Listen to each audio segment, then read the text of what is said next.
This is Riskiness, the game show about the dangers of driving high that does not actually put you in jeopardy in any way.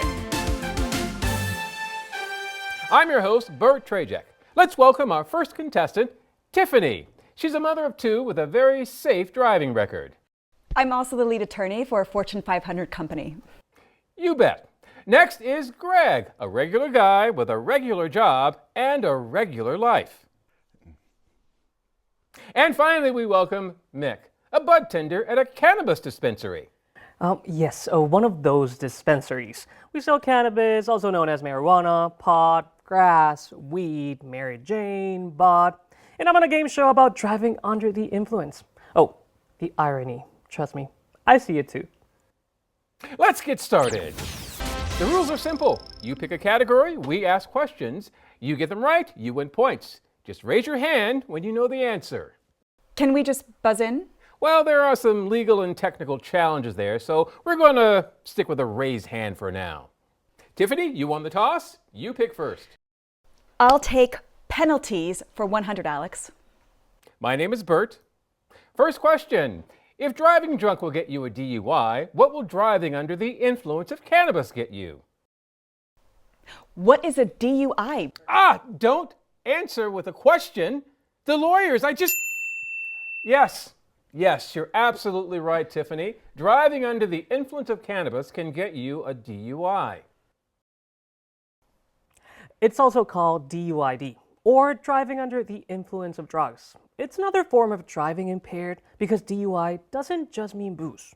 You could be impaired by things like cannabis, a mix of alcohol and drug, or even prescription or over-the-counter meds, like cold remedies and cough syrups. No matter what's impairing you, you're a danger on the road. Yes, Greg? But we shouldn't be under the influence of anything when driving. Yeah. And that's the whole point of the game, right? To learn that DUIs are bad and we shouldn't be impaired, and we figured it all out. Do we win a prize? No, not yet. We have more questions. Why? We figured it out. Okay, Mick, you have the next question. I'll take numbers 4 for 100. Okay, in California, what is the significance of the number 28,000? This is just a guess, but it is roughly the number of people injured or killed by drivers who were under the influence. And that's probably in just 1 year. That's very impressive, Mick. In just 1 year in California, DUI drivers caused more than 1,000 deaths and 27,000 injuries. So you're absolutely right. And you're high right now? No, Bert. I have seasonal allergies. I'm completely sober. I drove here, and I don't get high if I might have to drive. We're on a game show about driving impaired. So, context clues. Good point, Mick. Don't go away. It's time for our first break.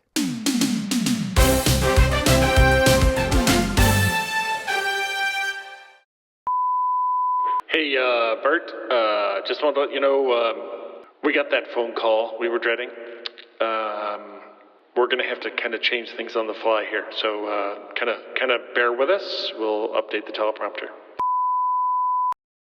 Welcome to the hottest game show in town, Wheel of Statistics.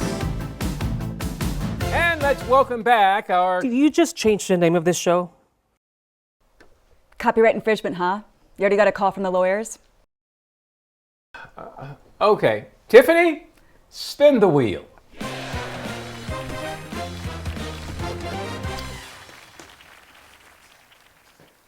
You've landed on statistics.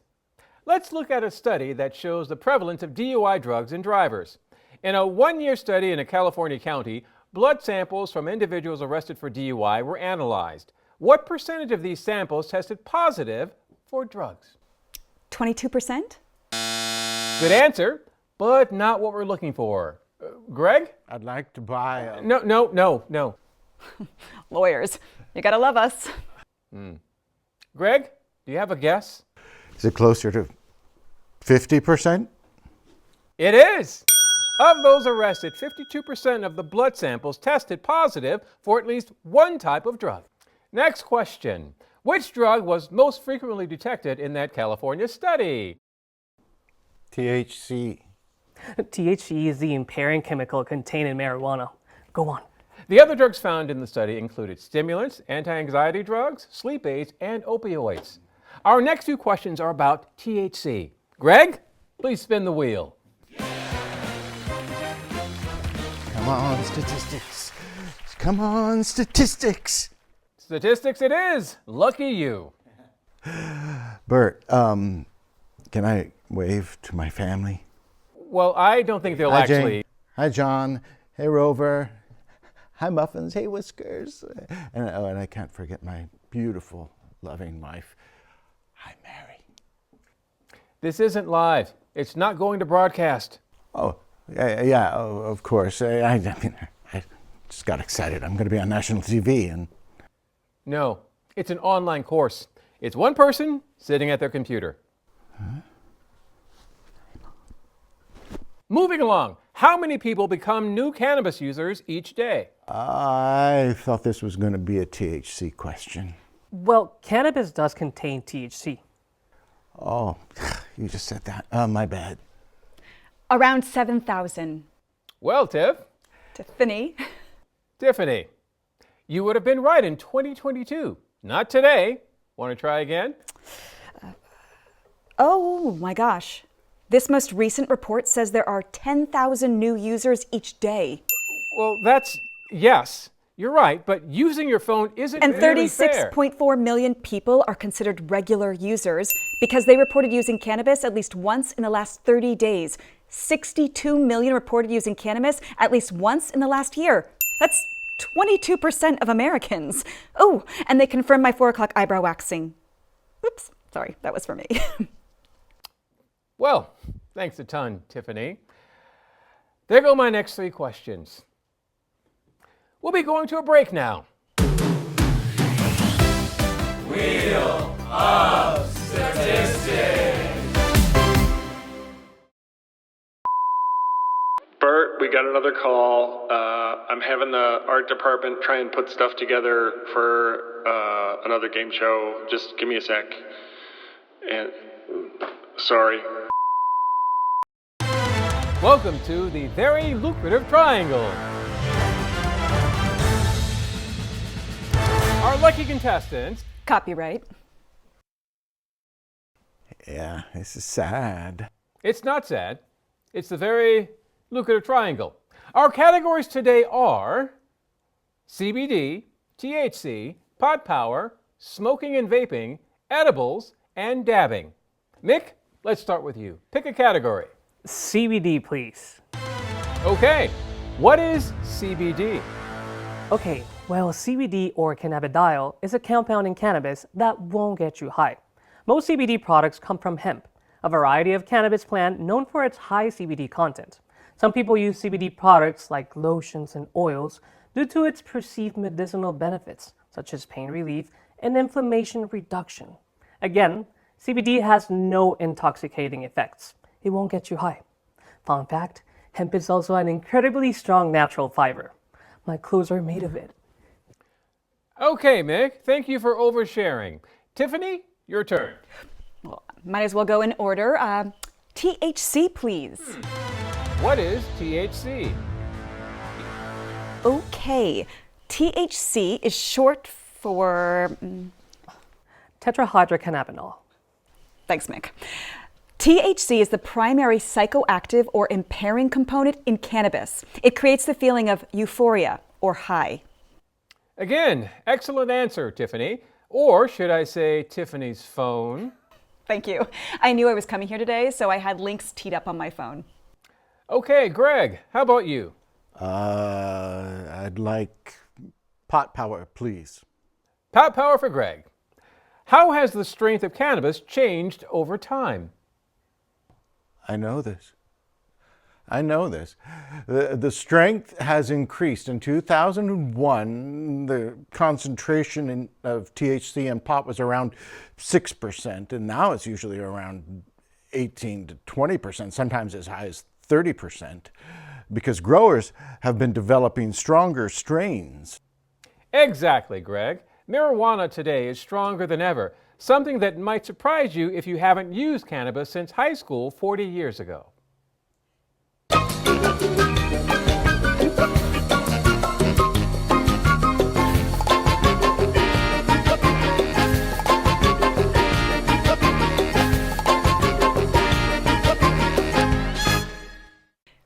My turn.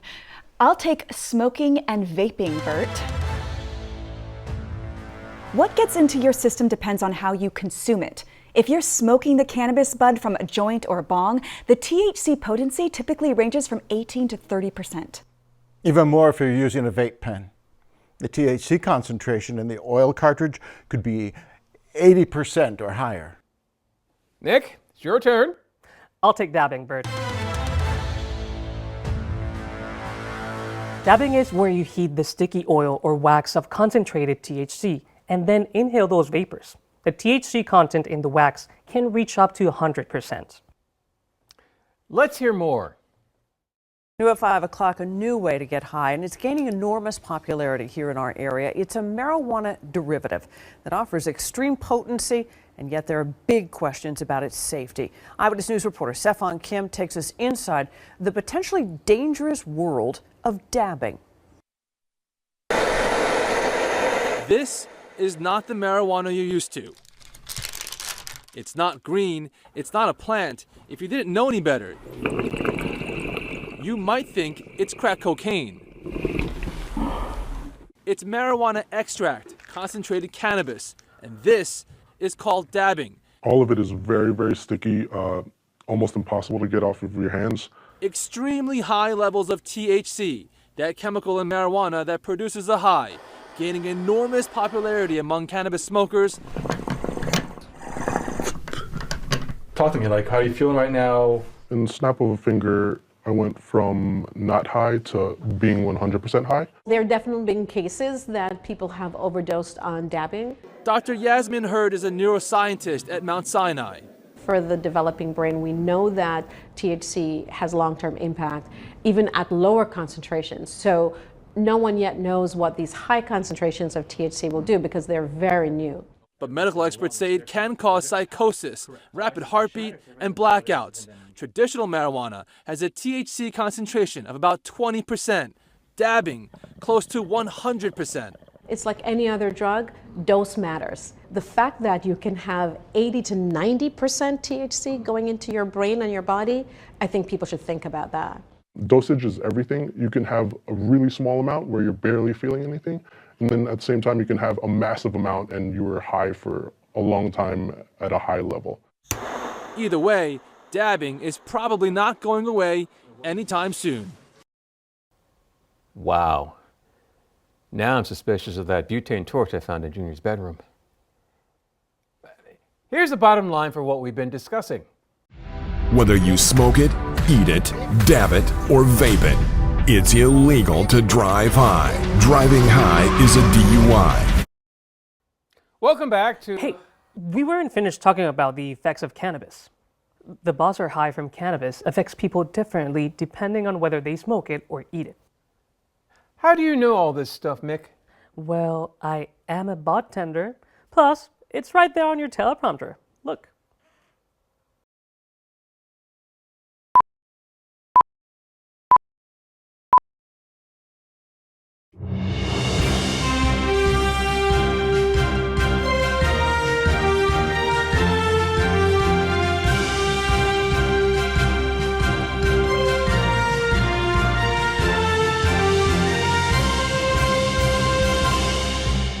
Inhaling cannabis produces the quickest high. The effects can be felt almost instantly and can last 1 to 4 hours, sometimes even up to 24 hours. But it's different if you eat or drink cannabis. Over to Tiff for more on edibles. It's Tiffany, and thank you, Greg. Edibles like gummy bears and brownies take longer to kick in than smoking, and the high also lasts much longer. Since edibles go through the digestive system, it can take anywhere from 30 minutes to 2 hours to feel the effects, which can last 8 to 10 hours or even up to 24 hours. Edibles also include THC drinks like sodas, teas, and seltzers. The effects of these can be felt within 15 to 20 minutes. By the way, edibles can often look like regular snacks and treats that kids would eat, so it's important to keep them out of reach of children. I say that both as a mom and a lawyer. Edibles can contain high concentrations of THC, with the average serving being 5 to 10 milligrams. Not sure how the heck to measure 5 to 10 milligrams? Neither do I. But I do know that it's a very small portion of the product. For example, this entire chocolate bar contains 90 milligrams of THC. An average single serving of this edible is just 1 square of chocolate. Tiff? Tiffany, dosing can be tricky and it's easy to consume more than 1 serving of edibles. If you get impatient waiting for the high to kick in, you might take another dose too soon, and before you know it, you're extremely high, or worse, you're overdosed. And how cannabis affects you depends on many things, like your personal tolerance and the amount of THC in the product. So true, Greg. You also need to be careful with product labels. Sometimes they claim to be THC-free or have low amounts of THC, but may not always be the case. The takeaway here is to be careful about what you buy and how you consume it. Okay, can we? Right you are, Mick. In fact, California has the Department of Cannabis Control, the DCC, which regulates all commercial cannabis activity. In other words, the DCC oversees how cannabis is grown, transported, and sold. All legal cannabis products sold in the state feature the triangle symbol. For more information, check out the DCC website at cannabis.ca.gov. Hey, this is my show. Stop reading all my lines. Sorry. True or false?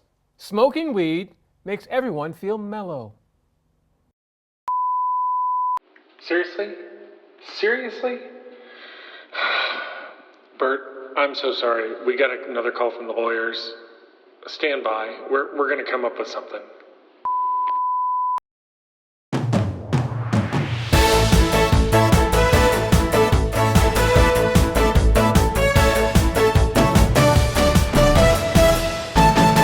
Let's play the feud.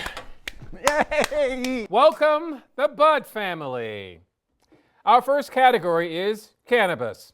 Cannabis can affect people in different ways. Today's cannabis has properties of multiple drug classes, including stimulants, depressants, and hallucinogens. Smoking weed does not make everyone feel mellow. Round 1. As a stimulant, possible symptoms include Aggressive behavior. Mood swings, Risky behavior. anxiety, Nervousness. Okay, great job, Bud family. Now, on to the second round. Okay. As a depressant, possible symptoms include forgetfulness, Impaired judgment. Impaired coordination. Paranoia. suicidal thoughts, I know. Irritability. Oh, dang it! See? Like that. Okay. All right. And now, for the final round, hold on. Okay. As a hallucinogen, possible symptoms include Aggressiveness. confusion, Panic. Fear. Terror. hallucinations. Okay, players, let's stop right there, all right? That was weirdly enthusiastic.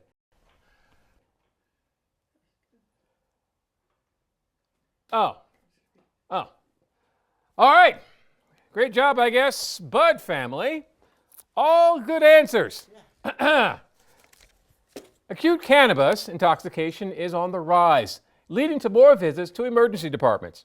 In addition to severe vomiting, high doses of cannabis can lead to toxic psychosis due to elevated levels of THC. This can cause some people to experience hallucinations and paranoia. Here's a video that addresses the problem. In Colorado, one of the first states to legalize recreational pot, a new study found more than 2,500 people have been sent to emergency rooms complaining of bad highs. Over a 5-year period, cannabis-related emergency room visits more than quadrupled. About 10% of those visits were from edibles. Reasons for visits included vomiting and psychiatric symptoms. Nearly a third of all cannabis-related visits led to hospital admissions. People are sometimes using it for recreational purposes and then ultimately also using it if they've got back pain. And so when that line is blurred, there's less regulation about how to do it and how to do it safely.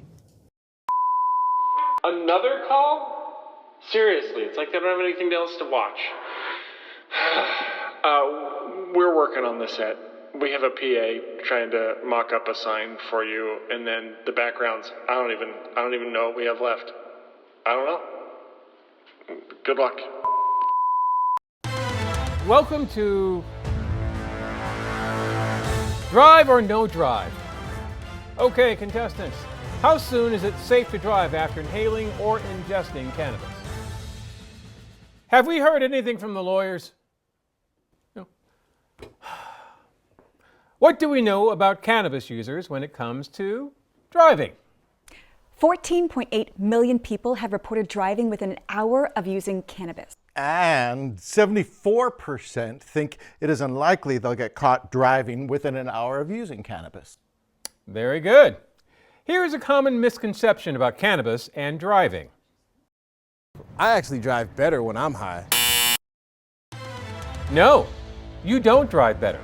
Because THC affects your thinking, it also affects your driving.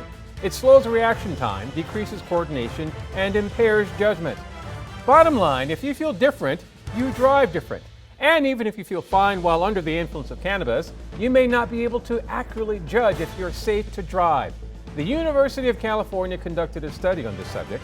Let's look at the results. Regular cannabis users completed driving simulations after smoking. What were the results?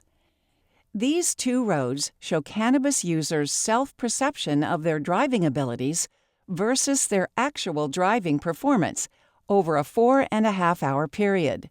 Up to 30 minutes after they smoked, they were aware that their driving ability was impacted. Their self-perception matched their actual performance. In fact, many said they would not drive in their current state. However, at 90 minutes, drivers felt that the impairment was wearing off. This made them more likely to drive, even though their actual performance was no different than how they performed at 30 minutes. 4.5 hours later, the simulation showed that the impairment had worn off, and their driving ability now matched their self-perception. That's not fair. What am I going to tell Bert? What do you want me to tell him? We've got nothing? We've got nothing left? We don't have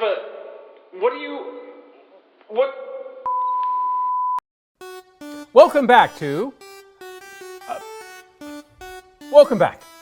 Now let's explore some things law enforcement looks for to identify impaired driving. Law enforcement's looking for a lot of different things, such as intention problems, people staying stopped at green lights, people proceeding through yellow lights at an unsafe speed. Maintaining lane positions is a big one. Tailgating, unsafe lane changes, driving up on the curb. We're seeing people who drive too fast, maybe even drive too slow. If you're slow to respond when we pull you over and have a hard time getting out of the car, we're going to check to see if you're impaired. Welcome back to You Risk Your Life, the show that highlights cannabis-related traffic crashes making headlines.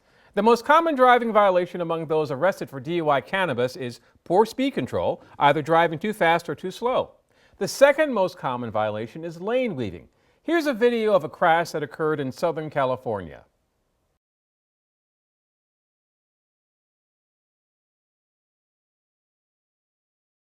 Andrew Diaz shared this now viral dash cam video on his Facebook page. Okay. It shows a Chevy Silverado sailing down the freeway like a missile, slamming into a Nissan Sentra, causing a chain reaction crash. When the dust settles, the damage is astounding. This is the lower half of that Nissan Sentra, and the top half. 44-year-old Janet Janau lost her life in it. CHP says that man, 25-year-old Javier Caldera, was driving under the influence of marijuana, likely going over 100 miles per hour. No one had time to react. In this crash, you can see the horrific damage to the Nissan caused by an impaired driver in a speeding Chevrolet truck. In a crash between a large and small vehicle, the smaller one is at greater risk of injury and fatality due to its size and weight. This truck, traveling at high speed, essentially crushed the smaller vehicle, cutting it in half. The driver pled guilty to second-degree murder and was sentenced to 23 years to life in state prison. The next video shows a crash that happened in Northern California. The CHP says they have evidence that the 21-year-old driver who caused a 5-car pileup in Fremont was stoned. 3 people were killed, including 14-year-old Chrissy Lemus and her 9-year-old sister Brooke. At 9 o'clock last night, the CHP got calls about 21-year-old Dang Nguyen Hai Tran driving recklessly and speeding on the freeway. A short time later, the CHP says Tran, high in marijuana, struck the white Escalade, somehow causing it to roll. Yes, this 21-year-old man from San Jose was calm and cooperative. The officers say that he caused this crash that killed 3 people and injured 5, and then he basically walked away from it without a scratch. They say that as he was standing there amidst all this debris, the broken glass and twisted metal and the body bags, he asked the officers, "Is everybody okay?" The driver of this Toyota was arrested on suspicion of driving under the influence of cannabis. Here's another misconception. I can smoke and drink a little. It'd be fine to drive. Bert, we're going again. I don't even understand the background at this point. Just go with it. Welcome back to What Can You Do? Some people believe they are fine to drive after combining alcohol and cannabis, but that's a risky decision. If you've been drinking, cannabis will not sober you up. Players, what happens when you mix cannabis and alcohol? Mixing them can make the effects even worse. Cannabis plus alcohol produces higher blood concentrations of THC and increased impairment. This makes your crash risk even higher. A recent AAA survey showed that drivers who consumed alcohol and cannabis together pose a higher risk to themselves and others on the road compared to those who only consumed alcohol. Here are some of the self-reported results of people who consumed alcohol only versus cannabis and alcohol together. Hey, I'm the host here. You guys are the players. Speeding on residential streets, 35% versus 55%. Aggressive driving, 28% versus 52%. Running red lights, 32% versus 48%. Texting while driving, 21% versus 40%. Very interesting results from a very interesting study. And this public health message pretty much says it all about cannabis and driving. If it doesn't make sense for your pilot to be high while flying the plane, why would it make sense for you to be high while driving a vehicle? For more information, a good resource is the California Department of Public Health website at cdph.ca.gov. Go to Let's Talk Cannabis. Now, let's discuss prescription medication. Hey, I'm in charge here. This is my show. Yep, sorry, take it away. Thanks. Now let's discuss prescription medications. I just said that. Lots of people take prescription medications. Since doctors prescribe them, how dangerous can they be? These may cause drowsiness, so until you know how you will react to the medication, do not operate heavy machinery.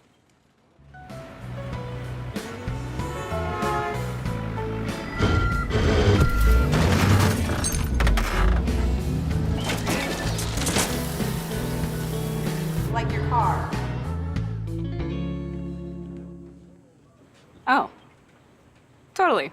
There's more than one way to be under the influence. Now let's hear a word from our sponsor. You know this. Drink and drive, get a DUI. But some medication can get you one too. Check the label before you pop that pill. DUI doesn't just mean booze. Okay, so let me get this straight. You got no name of the show, no opening graphic, no clue what it's about, and you got water? Medications easily fall within the definition of drug in the California Vehicle Code Section 312. Here are some facts. Americans take nearly 6.7 billion prescriptions a year. Yet 24% of Americans took more than 3 different prescription drugs in the last 30 days. 34% of adults age 65 and older are prescribed medications that could potentially impair driving. Bert, do you want to take this?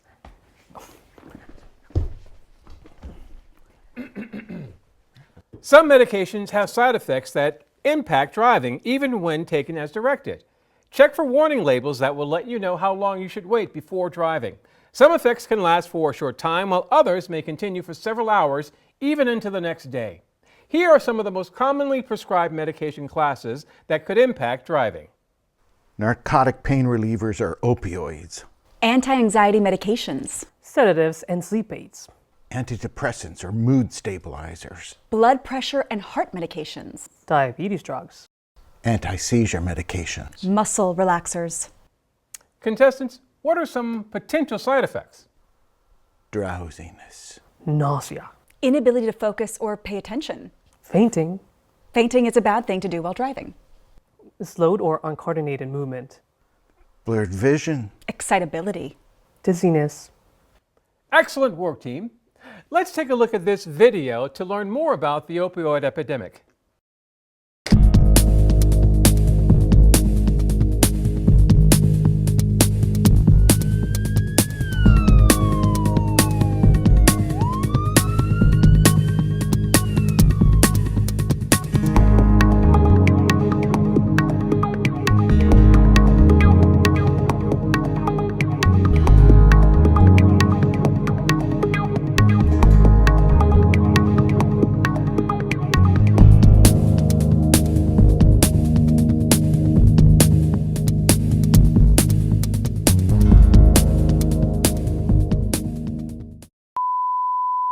Do we have anything left?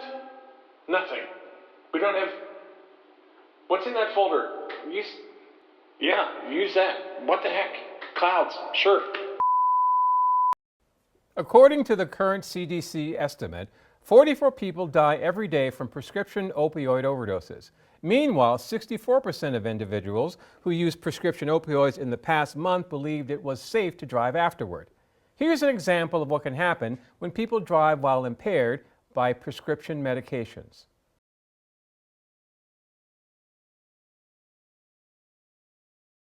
Sarnan Bupanan wiped away tears and kept her head down for most of the preliminary hearing, listening to witnesses talk about this deadly crash. It was broad daylight, 10:30 in the morning last October, when San Diego police say the 39-year-old ran a red light, hitting 3 cars. 77-year-old George Matson died at the scene. She's a medically retired Air Force officer who holds a PhD.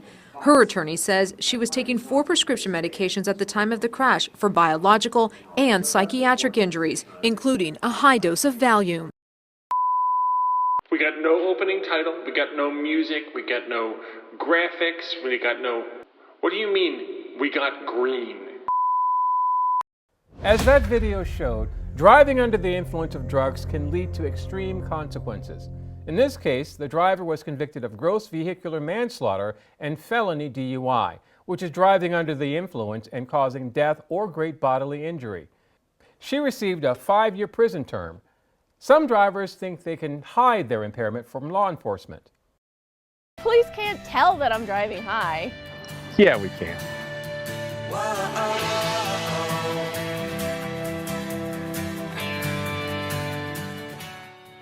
We have specially trained officers that are called drug recognition experts, and they're able to evaluate your sobriety and determine what drug or drugs you may be under the influence at the time of driving. Well, we know over 30 million people have admitted to using cannabis or cannabis products in the last 30 days. So we're seeing a lot of new users, so we're prepared to identify those impaired drivers on the roadway. How do you expect me to just put stuff together that isn't here? I don't have any tools. I can't make anything. Just shoot them on the green screen. Just put them on the green screen and let them talk.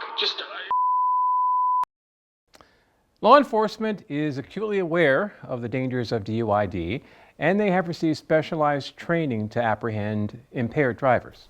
In the last few years, more emphasis has been placed on training all patrol officers to assess drivers for impairment. They do this by closely observing behavior, asking specific questions, and using validated testing procedures. Law enforcement officers use a series of standardized field sobriety tests, which have been scientifically proven to detect impairment from both alcohol and drugs. These tests, which assess divided attention, balance, and coordination, are often performed roadside, but can also be conducted in controlled settings when drug impairment is suspected. The walk and turn test determines balance and coordination by having a person walk a specific distance, make a safe turn, and return to the starting point. Another test to assess balance is the one-leg stand test. A person raises one leg and is directed to maintain their balance while counting aloud for 30 seconds. A more specific assessment is the horizontal gaze nystagmus test.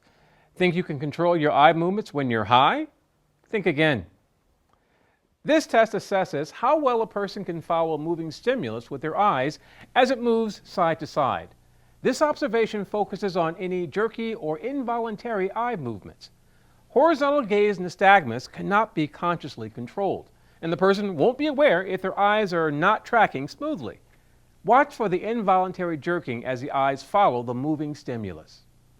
Drug recognition experts, or DREs, undergo additional training to evaluate if someone is impaired by drugs. Who can tell us more? DREs typically conduct their assessments after the arresting officer has ruled out alcohol impairment.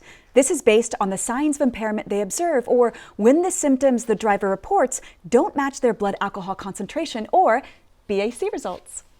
Since 2015, the number of cannabis-related arrests made by DREs has increased by 20% nationwide. They can also do a specific eye exam that detects cannabis use, known as lack of convergence. In this video, you see how the subject can't keep both eyes focused on a stimulus when it's moved towards the bridge of the nose.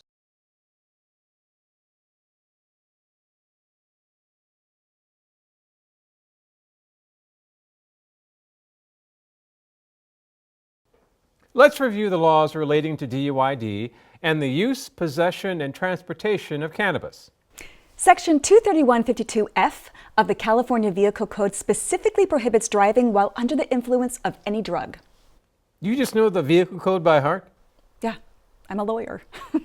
Section G refers to driving under the influence of any alcoholic beverage and drug combined.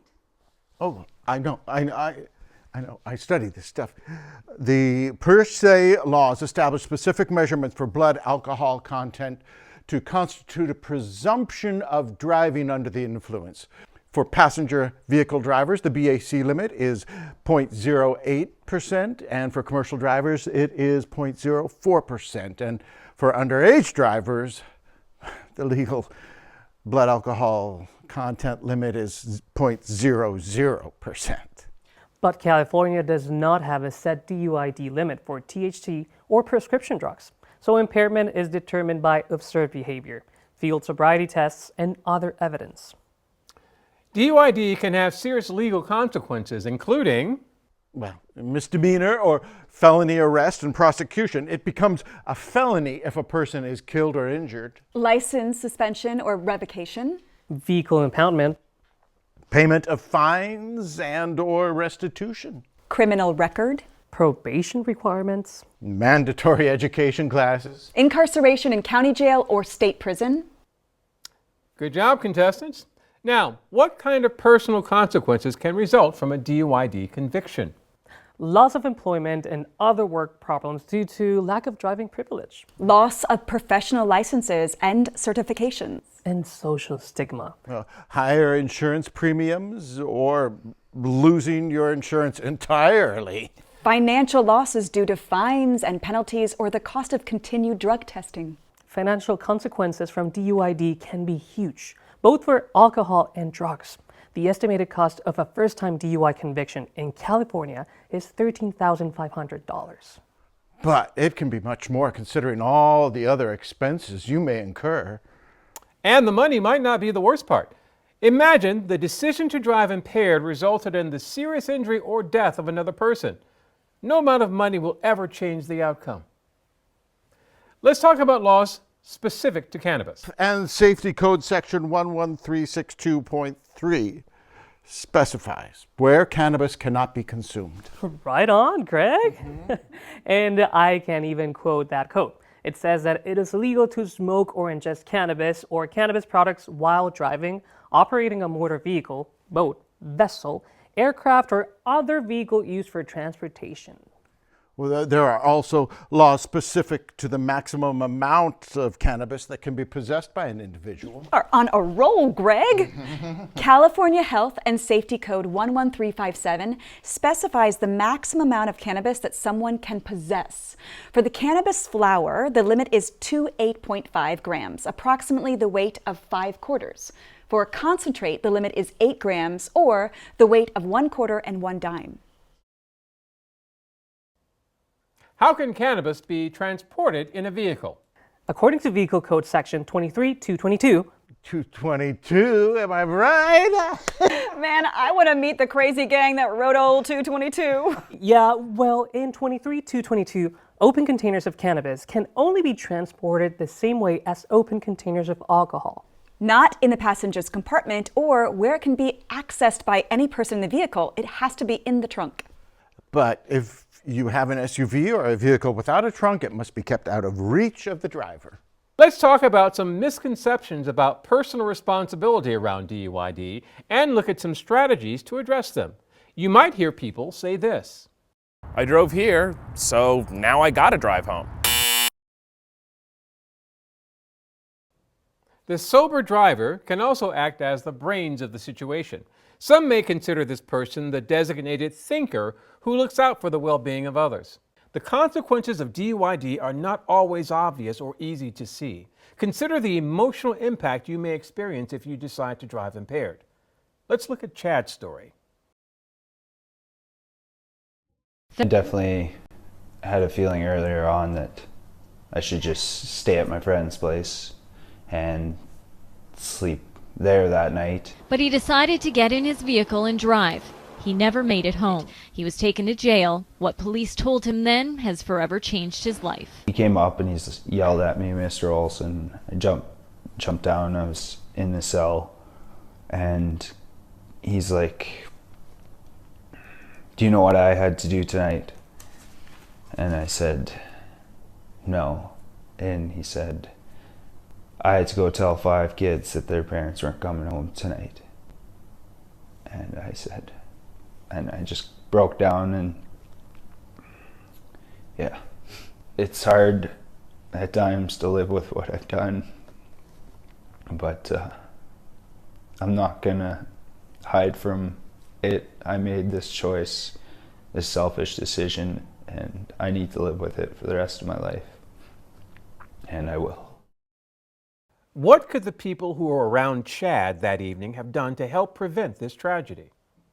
Remind him of the consequences. Stress the cost of a DUID or the horror of a fatal crash. Just like with alcohol, you should have a person you trust to be your designated driver. Call a rideshare service or taxi. But remember, Tiffany! People who are intoxicated or impaired should never be allowed to travel unaccompanied. You can give your keys to someone you trust, so you won't be able to drive away. Find other people to help convince them not to drive. It's okay to gang up on them. I'd let them know how concerned I am for their safety and the safety of others. I'd offer them options, a ride home, spend the night, anything. I'd stay persistent, insist that they find another way home. Don't give up, save a life. If necessary, contact authorities. Remember, if there is no other way to stop an impaired person from driving, involving the authorities may be the best option. While it may seem like an extreme step, this could prevent an impaired driver from possibly taking a life. You might save their life, and maybe your own, because driving high is never okay, unless... Guys, I've been drinking. You've got to drive. I'm not getting a DUI. No way, man. I am totally high. You can get a DUI for weed, too. Oh, sorry, guys. Medication, that's a DUI, too. Seriously? What about you, Daniel? What are you high on? What? Oh, hey, guys, I'm just high on life. Can you get a DUI for being high on life? I don't think so. Right on.